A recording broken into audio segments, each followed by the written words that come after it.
Is there a right or wrong day to come together to worship God? No. There is no biblical command for a specific day of communal worship. Any day is good to worship God. In fact, the Orthodox go to synagogue every day of the week. Some people like to say, well, if you're Hebrew roots or whatever, you certainly shouldn't meet on Sundays because that's a pagan day. There's no such thing as a pagan day. God created all 7 of them. He didn't create 6, and then we added a pagan 7th.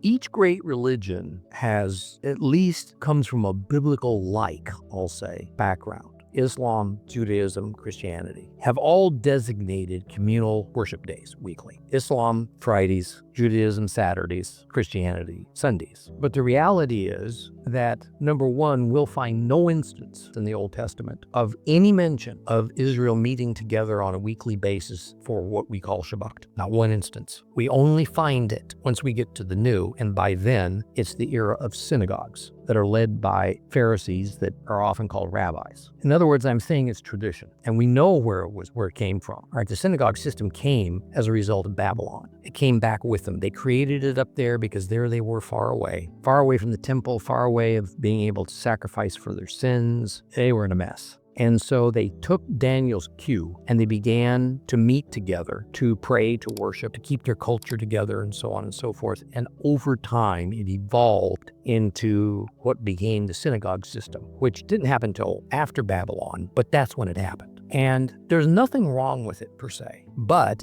it is not a God-ordained institution. You will not find it any such way. So why do we meet here on Saturdays? Now, some of you that have been around here for quite a long time know that's fairly new. And I can tell you that most of that choice falls on me. So go after me. And the reason was it was impressed on me that it was an issue of identity. I do not want to identify with the church, with Constantinian Christianity. I do not. I want to identify with the Bible. And the Bible clearly calls out the 7th day as Shabbat. It's something that the Jews do. I don't want to identify with Islam. So I want the identity to be biblical, and I want it to be in line with what the Jews do. And that's why we do it, not because it's commanded. But this brings me to an issue of identity. And I think that this is so terribly important for us to deal with. How we live, what we believe, all this adds up to our identity. And this is what people look at us about. It's what God looks at us about. Our behavior, our choices identify us. And that's a terribly important thing. At the same time, we should not tell the church they're wrong or they meet on a pagan day or any such thing. That's just not true. But what they don't do is observe Shabbat.